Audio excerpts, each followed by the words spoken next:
नमस्कार दोस्तों, हम एक बार फिर आपके सामने हाजिर हैं हमारा आज का टॉपिक लेकर। और आज के टॉपिक का नाम है सब्जेक्ट वर्ब एग्रीमेंट।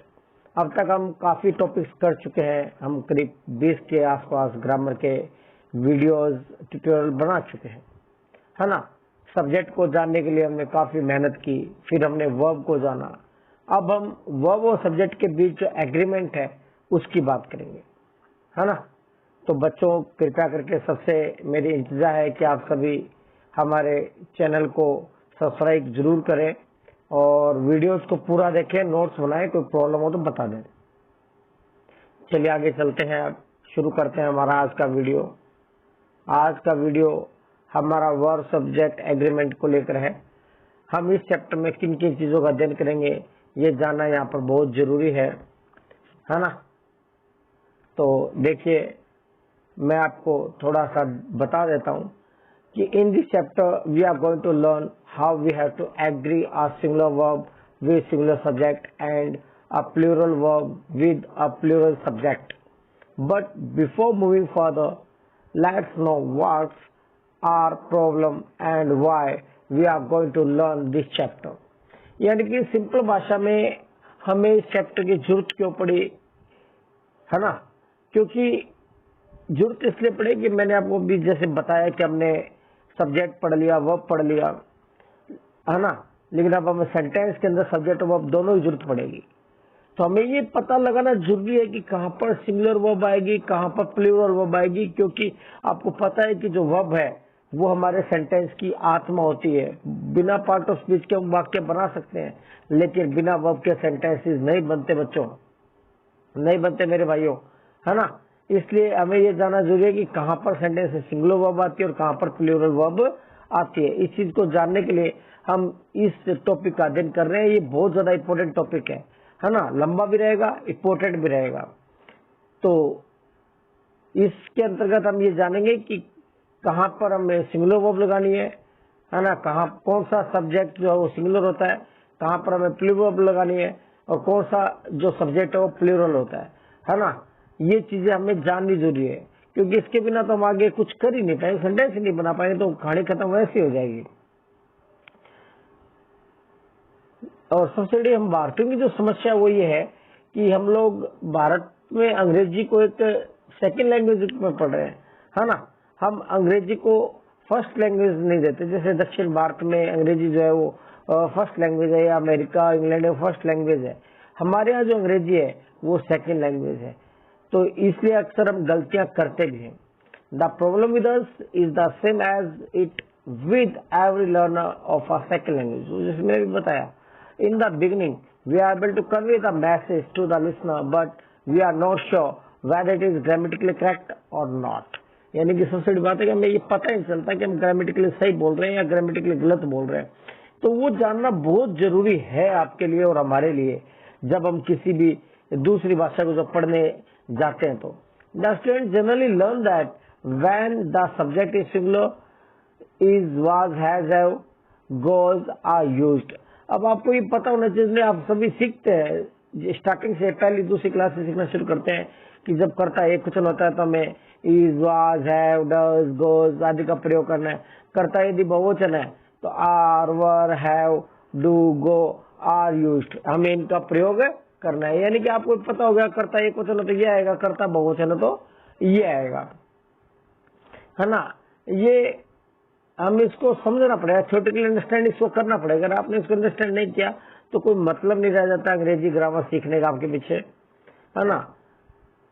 तो we understand it practically when we speak the language और when we realise the language. जब हम रियलाइज करें या जब अंग्रेजी बोले तो हमें पता होना चाहिए कि कहां पर हमें सिंगुलर वर्ब लगानी है, कहां पर प्लूरल वर्ब लगानी है।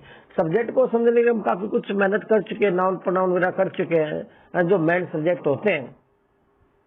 इन India where Hindi is not the primary language, people often make these mistakes of subject verb agreement in Hindi. बिल्कुल सही है, हम हिंदी भाषी क्षेत्र के लोग हैं, जब हमारी समस्या नहीं आती बच्चों। लेकिन अगर आप यही बात जाके दक्षिण भारत में करें तो ये समस्या आती है। आपने अक्सर लोगों को कहते सुना होगा कि लड़का स्कूल जाता है, आपने जाता है बोला है, लड़की भी स्कूल जाता है। यानी कि हमारे यहाँ जो लिंग है ना, लेकिन कई भाषाएं से जहाँ पे लिंग यानी कि जेंडर है ही नहीं, तो वो लड़की के लिए भी ज्यादा बोलता है, लड़के के लिए भी ज्यादा बोलता है ना।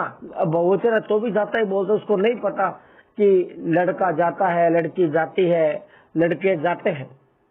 मैंने यहाँ पे इस बात को समझाने का प्रयास किया आपको, तो हमें ये मिस्टेक हमसे बार बार हो जाती है ना, क्योंकि mistake subject verb agreement Hindi के अंदर हम इस बात को समझते हैं, लेकिन दूसरी जो लोग हैं जिनके लिए हिंदी सेकंड लैंग्वेज है, शायद उनके लिए प्रॉब्लम है। उसी प्रकार से अंग्रेजी हमारे लिए सेकंड लैंग्वेज है, तो हमारे लिए प्रॉब्लम रहेगी कि कहाँ पर हम क्या लगाएं।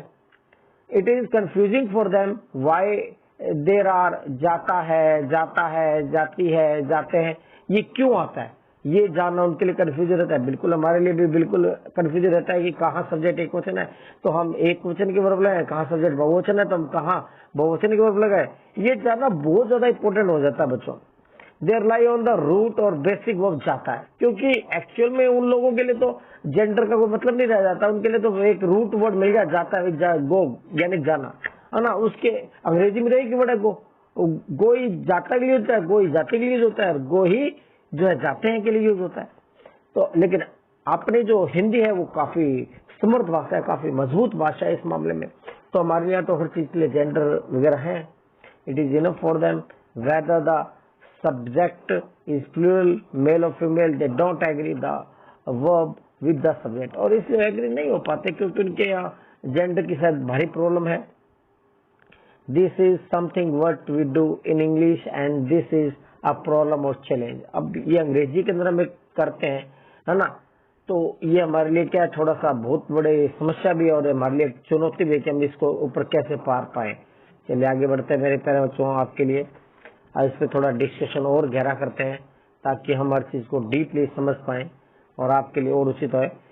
तो आपने अभी तक देख लिया कि you can see that all these verbs is, was, has, does, goes and with S. आप ये सभी देख रहे हैं कि ये जो अपने प्राइमरी वर्ब जो यूज कर रहे हैं एक्चुअली प्राइमरी वर्ब्स, तो इनके जिनके अंत में एस आता है, all of them are singular verbs. Is, was, has, does, goes, इन सब के अंतिम अक्षर देखो आप, एस आ रहा है ना, एस आ रहा है, तो आप ये नोट करेंगे तो ये सब सिंगुलर वर्ब्स है। यूज ऑफ सिंग सेट और ये सिंगुलर सब्जेक्ट के लिए यूज की जाएंगे। They are the only verbs, not any other which we have to understand. वो कहता है कि दे आर द ओनली, ये केवल यही वर्ब्स है, कोई अन्य नहीं है, और वी हैव टू अंडरस्टैंड, और हमें इनको समझना भी पड़ेगा। This whole topic says if the subject is singular use them and if the subject is plural use the plural forms. वही बात है, सिंपल सी बात मैंने जो बताया कि अगर करता है एक वचन तो एक वचन की वर्ब लगाइए, करता बहुवचन है तो बहुवचन की वर्ब लगाइए, सीधी सिंपल सी बात है ना। तो इसको समझने के लिए मैं आगे काफी लंबा चौड़ा टॉपिक है, इसको मैं काफी अच्छे से डिटेल से समझने का प्रयास करूंगा, क्योंकि ये टॉपिक आपके कॉमन एयर का जो नाउन प्रोनाउन की एडजेक्टिव जो कॉमन एयर्स आती है ना, कंपाउंड सब्जेक्ट की जब बात आ जाती है और आ जाती है तो वहां पर बहुत काम आता है, बहुत क्वेश्चन आते हैं इस टॉपिक में से। तो बच्चों आप मेरे साथ बने रहिए, है ना। तो चलिए आगे चलते हैं। क्या because there are so many singular verbs in disguise of plural and vice versa, यानी कि आप समझ गए होंगे कि ऐसी बहुत सी वर्ब है जो एक्चुअल में लगती सिंगुलर है लेकिन वो प्लूरल होती है, कई प्लूरल होते हैं लगती सिंगुलर है, क्योंकि वो सारा सब्जेक्ट के कारण होता है। तो हमें ये सब और भी अच्छा डिटेल से समझने का प्रयास इसको करना पड़ेगा। अगर आप ऐसा नहीं कर पाए तो बहुत प्रॉब्लम हो जाएगी।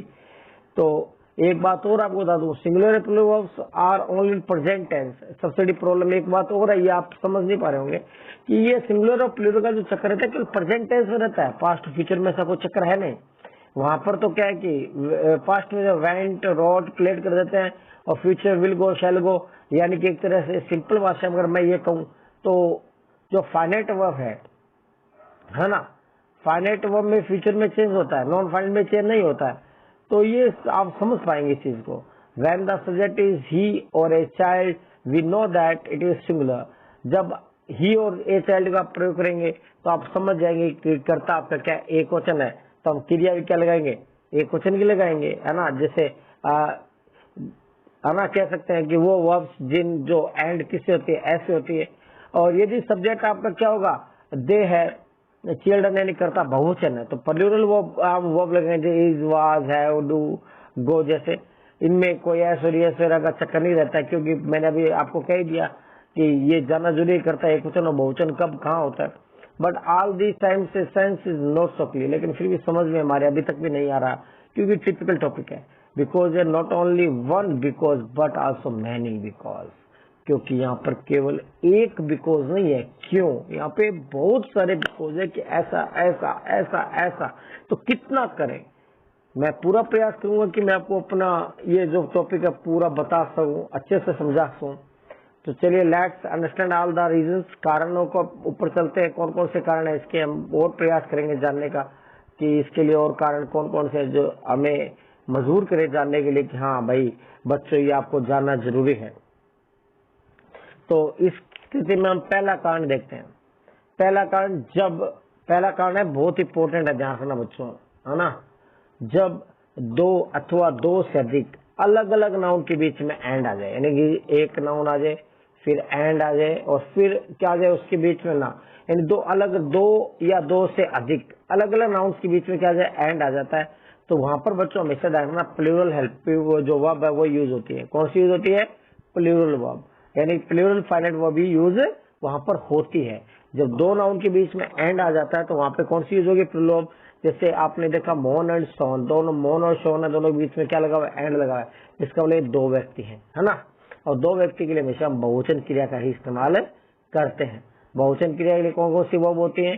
आर, वर, हैव, इनका प्रयोग हम लोग करते हैं। तो Mohan and Sohan are playing, तो यहाँ पर हमने किसका प्रयोग किया? जो यूज किया वो आर का यूज किया। उर्मिला, मीता, सीता, तो यहाँ पर उर्मिला, मीता आप देख रहे हैं तीन नाम है और बीच में इनको कंजक्ट किससे किया? एंड से यूज किया। तो अब पता चलेगा ये तीन है, ये भी क्या है? बहुवचन है। बहुवचन होगा तो किसका प्रयोग करेंगे? वर का प्रयोग करेंगे, है ना। Your house and my house dash old, यानी कि आपका और मेरा जो घर है वो क्या है? पुराने। अब आपका और मेरा दो घरों की बात हो रही है, दो घरों के बीच में क्या लग गया? एंड। दोनों को जोड़ने के लिए किसका प्रयोग किया? एंड का प्रयोग किया।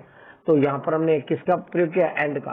दोनों घरों को समझने के लिए यहाँ पर क्या आएगा? बहुवचन की क्रिया आएगी, है ना।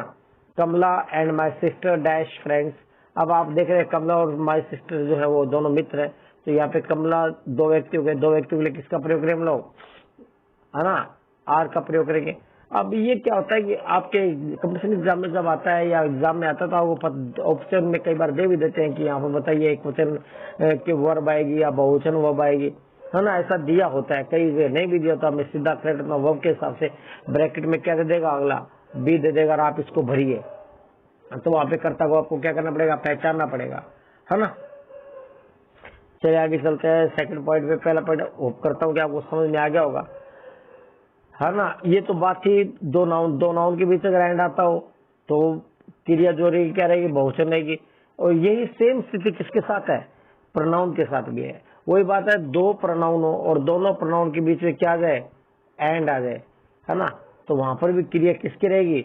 बहुवचन की ही रहेगी। वहां पर हम आर, वर और हैव का प्रयोग करते हैं। ब्रैकेट में कई बार क्या लिखा था? बी, वर्ब के अगर भरनी हो तो वहां पर आपको कौन सी फॉर्म यूज करनी पड़ेगी? बी की, बहुवचन फॉर्म यूज करनी पड़ेगी, है ना।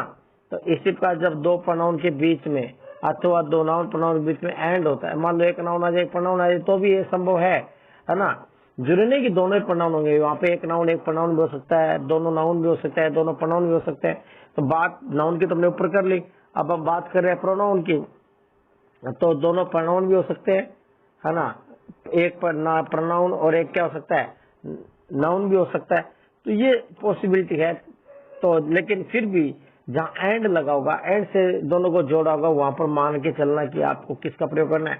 बहुवचन क्रिया का इस्तेमाल करना है। जैसे ही एंड आई, ही और आई के बीच क्या लगा? एंड लगा तो हमने किसका प्रयोग किया? आर का प्रयोग किया।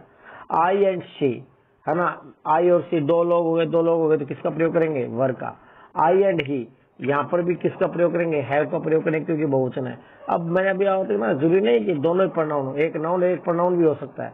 तो सीता एंड ही, सीता लड़की है, ही लड़का है ना, ये प्रोनाउन है। प्रोनाउन आगे लिव इन दिस हाउस, तो ये दोनों क्या है? बहुवचन हो गए। बहुवचन हो गए तो क्रिया भी किसके अनुसार आएगी? बहुवचन। यहाँ पे एस नहीं लगा हुआ क्रिया का, देखिए, है ना। She and I dash going to school, और सी एंड आई भी ये क्या है? बहुवचन है।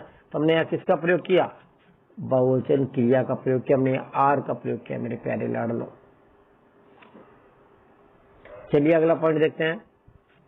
अगला तीसरा पॉइंट, यदि वाक्य में दो नाउन्स के बीच में एंड हो, है ना, एंड से पहले नाउन है, उसमें कोई आर्टिकल दिया हो, एएनडी दिया हो, लेकिन एंड के तुरंत बाद वाले नाउन में कोई आर्टिकल नहीं दिया हो, है ना, कई बार हो भी सकता है, कई बार नहीं भी होता, है ना। ये बात समझ नहीं है ना, थोड़ा मैं इसको अच्छे समझाता हूँ। मान लीजिए दो नाउन दिए हुए हैं, है ना, क्या दिए, दो नाउन दे दिए, क्या दे दिए, दो नाउन दे दिए। अब दो नाउन दे दिए, दोनों में से एक के साथ क्या लगा हुआ है, आर्टिकल लगा हुआ है, ए लगाओ चाहे एल लगाओ चाहे द लगाओ, और एक के साथ आर्टिकल नहीं लगा हुआ। तो बच्चों ऐसी स्थिति में आपको क्या करना है, आपको जो व्यक्ति है उसको क्या मानना है, एक मानना है। क्या मानना है, एक ही मानना है। अगर आप इसको एक मानना है तो इसका मतलब क्रिया भी यहाँ पे क्या आएगी, एक वचन की ही आएगी। बात समझ में आ गई। और अगर स्थिति इसकी जस्ट उल्ट हो कि मान लो यहाँ पर भी नाउन है और यहाँ पर भी क्या है, नाउन है, और दोनों के साथ क्या दिया हुआ है, आर्टिकल दिया हुआ है। क्या दिया बच्चों, दोनों के साथ क्या दिया है, आर्टिकल दिया हुआ है ना, दोनों नाउन के साथ आर्टिकल दिया हुआ है। तो फिर ये कितने लोग हो गए, एक और दो, ये दो लोग हो गए। यानी कि दोनों नाउन के साथ अगर आर्टिकल दिया हुआ है तो इसका मतलब दो लोग है ये। अगर एक के साथ आर्टिकल दिया हुआ है इसका मतलब ये एक आदमी है। तो दोनों से आर्टिकल इसका उसको बहुवचन मान के चलेंगे, और एक के साथ आर्टिकल, एक के साथ आर्टिकल, इसका मतलब उसको एक आदमी माने तो क्रिया भी एक वचन की आएगी। यहाँ पर केवल मैं इतना ही समझाने का प्रयास आपको कर रहा हूँ, है ना। एक आर्टिकल मिला एक वस्तु तो सिंगल वर्ब आएगी, दो आर्टिकल का मतलब दो वस्तु या दो व्यक्ति, इसका मतलब क्या आएगी, वहां पर प्लूरल वर्ब आएगी। जैसे द टीचर एंड पॉइंट, यहाँ पर आप सेंटेंस है द टीचर एंड पॉइंट। जो टीचर एंड पॉइंट, जो टीचर है वही क्या है, कवि है, यानी कि व्यक्ति क्या है, एक ही है। यहाँ पे एक व्यक्ति, तो क्रिया भी कौन सी आएगी, इज आएगी, है ना, the teacher and the point. लेकिन दूसरे वाक्य में देखिए the teacher and the point, the teacher and the point, इसका मतलब दो व्यक्ति हो गए, टीचर भी है पॉइंट। तो मैंने कहा दो आर्टिकल में दो व्यक्ति, दो व्यक्ति होंगे तो क्रिया किसकी आएगी, बहुवचन की आएगी। एक क्लर्क एंड टाइपिस्ट, तो क्लर्क है वही टाइपिस्ट है, तो उसके साथ आएगा एक क्लर्क एंड टाइपिस्ट। अगर मैंने यहाँ पे दो आर्टिकल लगा दिए इसको बहुवचन, दो व्यक्ति हो गए, तो किस क्रिया का प्रयोग करेंगे, आर का। ये एक जनरल नियम है कि एक आर्टिकल नाउन के साथ आर्टिकल एक के साथ नहीं, इसका मतलब वो दूसरा जो आर्टिकल है वो नाउन को ही क्वालिफाई कर रहा है, इसका मतलब वो क्या है, नाउन के लिए ही आया हुआ है, उसी व्यक्ति के लिए आया हुआ है, इसलिए वो एक वचन माना जाएगा। दो आर्टिकल यूज कर लिए, इसका मतलब वो व्यक्ति एक नहीं हो कि व्यक्ति कितने हैं, दो। जब दो व्यक्ति हैं तो वहां पर हम किसका प्रयोग करेंगे, वहां पर हम बहुवचन का प्रयोग करेंगे। द हेडमास्टर, टीचर, व्यक्ति दो या दो से अधिक भी तो सकते हैं ना, द टीचर, है ना। तो यहाँ पर जाना है the headmaster, teacher and clerk, वही हेडमास्टर है, वही टीचर है, वही क्लर्क, क्योंकि आर्टिकल केवल एक के साथ है। ये तीन व्यक्ति नहीं है, व्यक्ति एक ही है, एक ही व्यक्ति है तो क्रिया एक वचन की आएगी। लेकिन अगर मैंने तीनों के साथ आर्टिकल का प्रयोग कर दिया, इसका मतलब तीन व्यक्ति हो गए, एक व्यक्ति नहीं होगा तो क्रिया क्या आएगी, बहुवचन की आएगी। चलिए बच्चों आगे बढ़ते हैं। उम्मीद आपको समझ में आ रहे होंगे जो चीजें मैंने आपके लिए खोजी है ना। आप मेहनत की आप लोगों के लिए थोड़ा सा, है ना। ये चीजें आपको छोटी क्लासों में बहुत ही डिटेल से अच्छे से मिल जाती है मेरे प्यारे बच्चों। अब आगे देखते हैं, आगे भी हम डिटर्मिनेंट्स को लेते हैं थोड़ा सा, ताकि आप जो बेसिक जो नॉलेज अभी लेके आए हैं पीछे, तो उसका थोड़ा फायदा हो जाए। All, many, both, several, few, a few, the few, ये जो आप डिटर्मिनेंट्स देख रहे हैं यहाँ पे, ऑल, मैनी, आप देख रहे हैं, बोलने मात्र से पता चल रहा है कि ये क्या है, बहुवचन है। अगर ये बहुवचन है तो क्रिया भी किसकी आएगी, है ना बच्चों, क्रिया भी किसकी आएगी, प्लूरल की ही इनके साथ आएगी। ये बात आपको समझ में आ गई होगी। तो all the students of the school, school के सारे विद्यार्थी प्ले फुटबॉल, क्या खेलते हैं, फुटबॉल। शायद वहाँ का राष्ट्रीय गेम है, अपने जो कई यूरोपियन कंट्रीज है वहाँ पे, तो स्कूल के लगभग बच्चे क्या खेलते हैं, फुटबॉल खेलते हैं वहाँ पे। क्रिकेट जैसे हमारे यहाँ जो है कबड्डी है, कबड्डी के हॉकी, तो लेकिन हमारे यहाँ हॉकी को ज्यादा प्रेशर नहीं दिया जाता, आश्चर्य नहीं दिया जाता, लेकिन नाम की है। मैनी बॉयज, मैनी आ गया तो इसका मतलब बहुवचन हो गया, है ना। सेरोल आ गया इसका मतलब बहुवचन हो गया, अफ्यू आ गया तो बहुवचन फ्यू, है ना। फ्रेंड्स आ गया, तो ये सब क्या है, all, many, both, several, few, a few, the few, ये अगर डिटर्मिनेंट्स कहीं आगे लग जाते हैं इसका मतलब वहां पे क्रिया भी किसकी आएगी, बहुवचन की आएगी। लेकिन याद रहे मैनी है वो क्या है, बहुवचन है। लेकिन याद रहे मेरे प्यारे बच्चों, मैनी के साथ क्या लगा हुआ है, ए, तो वहां पर एक वचन हो जाता है वो, क्योंकि मैनी ए जो है वो एक वचन का बोध है, ए का मतलब एक, तो मैनी के साथ ए लगाने का कारण ही केवल यही होता है कि एक व्यक्ति की बात करें, है ना, तो वो हमेशा एक वचन रहेगा। Many a man was arrested, बहुतों में से केवल एक आदमी क्या हुआ, अरेस्ट हुआ, है ना, इसलिए वो व्यक्ति एक है। बहुत सारे लोग थे लेकिन अरेस्ट कौन हुआ, एक ही हुआ उस चीज के लिए। आगे बात समझे, इसलिए मैंने के साथ ए लग गया तो कंफ्यूज मत होना, इस चीज में भी ये चीज होगी, यहाँ पे ये होगा, ऐसा कुछ नहीं है बच्चों। चलिए आगे चलते हैं, आगे देखेंगे। तो many a pen is good, बता दिया मैनी ए लगा हुआ है, मैनी के साथ ए लगा तो उसको क्या मान के चलेंगे आप लोग, एक वचन मान के चलेंगे। Many a pen is good करता एक वचन हो गया, ए पेन एक वचन है तो हम किसका प्रयोग करेंगे, इज का। ए मैन एक वचन है, वाज का प्रयोग करेंगे। एन एक्सीडेंट आ गया तो किसका प्रयोग करेंगे, वाज का। ए स्टूडेंट का प्रयोग, एक वचन का प्रयोग करेंगे। तो मैनी के बाद अगर आर्टिकल दिखे आपको, है ना, ए और एन, तो आप उसको क्या मान के चलेंगे, एक वचन ही मानेंगे। मच जो है वो मात्रा और संख्या के लिए, मैंने जब डिटर्मिनेंट से डील किया तो उस समय आपको बताया था, तो आपको ये बात समझ में आ गई होगी। तो मच जो है वो किसके लिए आता है, मात्रा के लिए आता है ना, नाप तोल के लिए आता है। तो ये भी हमेशा क्या रहता है, एक वचन ही रहता है। मच, मिल्क, मिल्क क्या अनकाउंटेबल है ना, there is much water, water भी क्या अनकाउंटेबल है, नॉइस भी क्या अनकाउंटेबल है। तो ये सब एक वचन ही माने जाते हैं, और जब ये एक वचन माने जाते हैं इसका मतलब क्रिया भी यहाँ पर क्या आएगी, एक वचन की ही आएगी। तो बात समझ में आ रही होगी मेरे लाडलो प्रिय छात्र छात्राओं। चलिए आगे बढ़ते हैं। Rule number 7, rule number 7,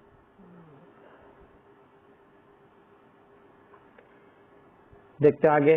rule number 7, rule number 7 में क्या है, आगे भी डिटर्मिनेंट्स के लिए मैंने आपके लिए सुविधा के लिए कि each, every, everybody, neither, either, none, no one, nobody, one of, जैसे few, a few, little, a little, the little, है ना। तो ये सब आपको अभी जो मैंने लिए थे, तो फ्यू, अ फ्यू, है ना, ये सब बहुवचन बताए थे। उसी प्रकार से ईच, एवरी जो है, या एवरीबडी, आइदर, नाइदर है ना, ये जो डिटर्मिनेंट्स हैं, ये सारे डिटर्मिनेंट्स क्या रहते हैं बच्चों, एक वचन ही रहते हैं, ये कभी भी बहुवचन नहीं होते। तो ईच जहां पर लग जाए, एवरी जहां पर लग जाए, है ना, आइदर लग जाए, नाइदर लग जाए, नो वन लग जाए, नोबडी, इन सबको क्या मानेंगे, एक वचन। और जब ये किसी साथ आते हैं इसका मतलब वो एक वचन नाउन के, एक वचन कर्ता के साथ आते हैं। किस साथ आते हो, एक वचन कर्ता। एक वचन कर्ता होगा तो वर्ब भी क्या होगी, एक वचन ही होगी। वर्ब भी क्या होगी बच्चों, वहां पर एक वचन ही आएगी। आगे ना बात समझे, ये पहला वाक्य देखिए, ईच बॉय, ईच बॉय मतलब एक लड़का, है ना, प्रत्येक लड़का इज स्लीपिंग, वो क्या कर रहा है, सो रहा है, हॉस्टल में सो रहा होगा।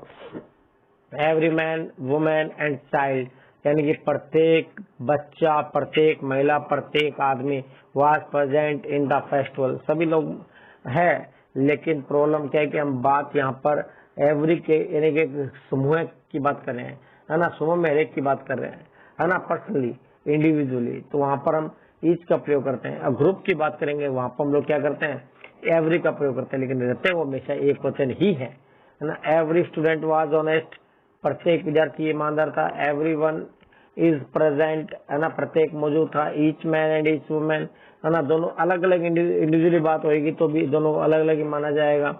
Each boy and each girl, यहाँ पर भी ईच बॉय ईच गर्ल जो है ना, सबने पास किया, लेकिन पास तो इंडिविजुअल हुए ना सभी, तो वहां पर ईच का प्रयोग किया तो मतलब इंडिविजुअल पास होते हैं, एक वचन ही हुए वो। आइदर है, आइदर का प्रयोग दो में से एक के लिए किया जाता है, दो में से एक का चुनाव होता है तो उसको भी एक ही माना जाएगा। Either of his two sons, दोनों में से एक नहीं, सर एक क्या है, सरकारी सेवा में है, दोनों तो नहीं है, इसका मतलब एक ही है ना, एक का मतलब एक वचन हो गया। इसका नाइदर, नाइदर का प्रयोग हम दो में से दोनों ही नहीं, नाइदर का प्रयोग न तो न के लिए होता है, दोनों में से कोई भी नहीं, ऊपर एक विकल्प चुनना होता है, इसमें दोनों ही नहीं होंगे, दोनों ही नहीं होंगे, समझ ले वो क्या हो गया, एक वचन हो गया, है ना। Neither the boys were dishonest, कोई भी बेईमान नहीं था। नो वन, नो का वन का मतलब एक वचन वैसे ही हो गया। नोबडी भी एक वचन माना जाएगा, है ना। No one was happy in the shop, nobody has seen God, है ना। नन आ गया तो भी एक वचन माना जाएगा। वन ऑफ द आ गया तो भी क्या माना जाएगा, एक वचन नहीं। सबके साथ जो क्रिया वो भी क्या आएगी, हमेशा एक वचन क्रिया ही प्रयोग में लाई जाएगी मेरे प्यारे लाडलों।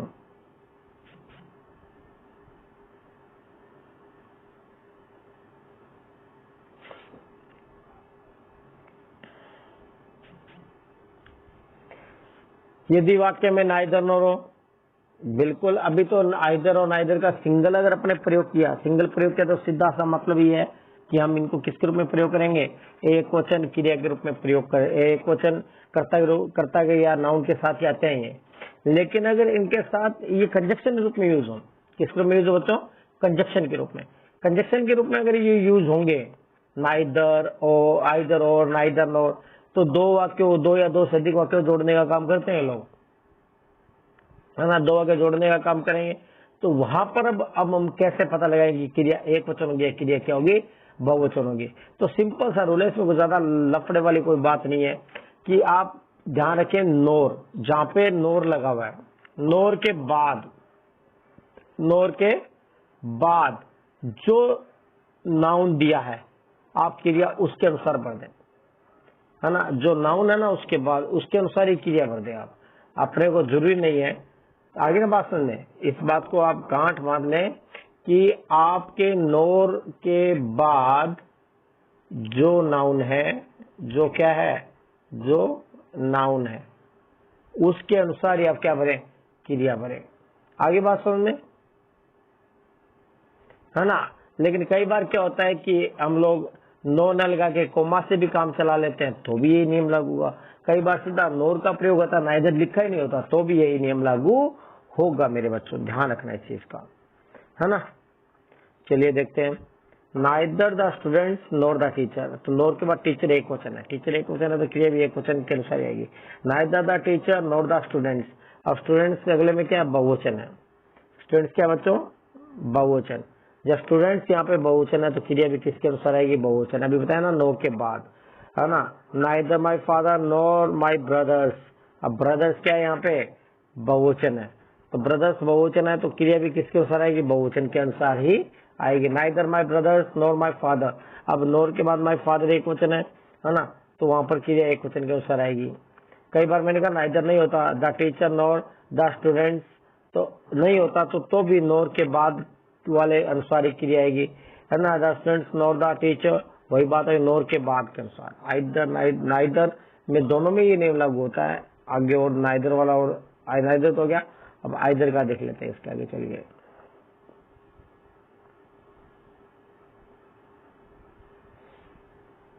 हाँ, अब आइदर में तो नाइदर में तो आपको पता चल गया होगा वही चीज किसमें, आइदर में भी क्या करना है आपको, और के बाद जो आपका नाउन है उसके अनुसार ही आपको क्या करनी है, क्रिया भरनी है। और क्रिया एक वचन बहुवचन उसके अनुसार वो डिसाइड होगा। तो यदि वाक्य में आइदर और हो तो और के तुरंत बाद वाले सब्जेक्ट के अनुसार आपको वर्ब लगानी है। यदि आइदर नहीं हो तो भी यही रूल लागू होगा, वो जो नाइदर में मैंने बताया था वही है। आइदर अमित और हिज फ्रेंड, और के तुरंत बाद क्या दिया हुआ है, हिज फ्रेंड्स, बहुवचन है, क्रिया किसके अनुसार आएगी, बहुवचन के अनुसार ही आएगी।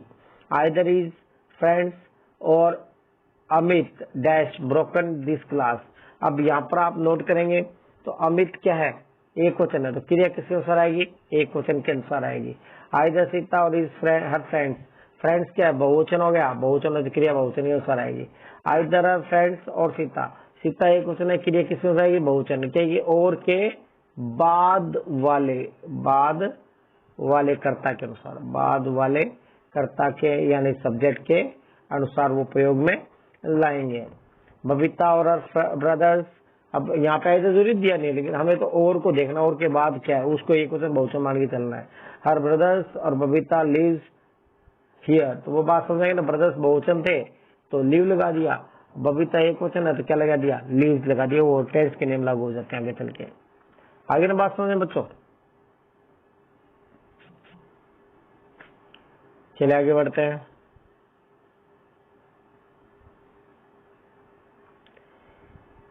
पॉइंट नंबर 10, बहुत लंबा टॉपिक है बच्चों, थोड़ा सा धीरज रखेंगे। हम इस टॉपिक को 2 भागों में डिवाइड करेंगे, है ना। और वाक्य में अगर मान लो इंट्रोडक्टरी एडवर्ब्स आ जाते हैं, क्या जाते हैं? इंट्रोडक्टरी। जहां पे इंट्रोडक्टरी एडवर्ब्स आएंगी, जैसे देर है ना, तो ये भी आपको उसके तुरंत बाद जो सब्जेक्ट है उसी के अनुसार आपको क्या करना है? भरना है। क्या? आपकी वर्ब।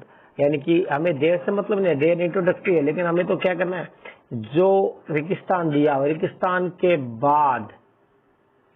के बाद जो नाउन है या प्रोनाउन है उसके अनुसार वो भरनी है। तो there is a boy in the room, a boy एक वचन ऐसे इज आएगा। 5 बुक्स बहुवचन हो गया, there are 5 books in the bag, तो 5 बुक्स बहुवचन है, बहुवचन की आ गई, है ना। Once there was a king एक वचन है, इसलिए क्या आ गया? वाज आ गया। देयर इज नथिंग का प्रयोग मैंने कहा हमेशा एक वचन के होता है, इज आ गया। Sita saw that there was a chief in a room, तो ए चीफ एक वचन है, तो क्रिया किसके अनुसार आएगी? मैंने कह दिया ना, बाद वाले कर्ता के, बाद वाले सब्जेक्ट के अनुसार ही आती है। आइए बात समझ में बच्चों, थैंक यू। नेक्स्ट, ये थोड़े से मैंने बहुत कोशिश की आपके लिए, ताकि एक एक चीज आपके लिए मैं खोज के लास्ट को, मेरे प्यारे बच्चों बहुत मेहनत की है। आप कृपया करें थोड़ा ध्यान से टॉपिक को समझें और नोट भी करें। आपके नोट करने के लिए ही मैं टाइप करता हूँ, कि बोर्ड वाला कई बार क्या होता है, नोट करने में प्रॉब्लम होती है मेरे प्यारे बच्चों। 11 पॉइंट देखिए, यदि वाक्य में नॉट ओनली बट आल्सो हो तो बट आल्सो के तुरंत बाद वाले सब्जेक्ट के अनुसार वर्ब आएगी। ये नियम लागू हो रहे हैं, आपको समझ आ गई होगी कि यदि बट आल्सो है, नॉट ओनली बट आल्सो है, तो जो क्रिया है वो बट आल्सो के बाद वाले कर्ता के अनुसार ही आती है, ध्यान रखना, उससे पहले वाले के अनुसार नहीं आती है। आगे होगी बात समझ में। जैसे आप देखें पहले वाक्य में, not only he but also I, है ना। न तो वह, न केवल वह बल्कि मैं डैश प्लेइंग खेल रहा हूं, तो बात बट आल्सो के बाद करता एक वचन है, बहुवचन, उसी के अनुसार वो क्या करनी है? क्रिया बननी है। Not only I but also he, अब यहाँ पे आई था तो एम लगा दिया, अब यहाँ पर ही है तो क्या लगा दिया? इज लगा दिया। Not only I but also my friends बहुवचन है तो क्या आएगा? आ रहेगा। Not only Raju but also is brothers, यहाँ पर ब्रदर्स क्या है? बहुवचन है, तो किसका प्रयोग करेंगे? हैव का प्रयोग करेंगे। 12वां पॉइंट देखिए, यदि वाक्य में बोथ एंड हो तो प्लूरल वर्ब ही आएगी, जैसे both Gopal and Suman dash my friends, तो बोथ के बाद तो हमेशा मान के चलिए बच्चों बहुवचन क्रिया ही आती है। ये बात तो समझ में आ गई होगी आपको, आई कि नहीं आई? आ गई होगी। तो पहले पार्ट में केवल इतना लेंगे, बाकी हम किस में लेंगे? अभी दूसरे पार्ट में लेंगे इसके।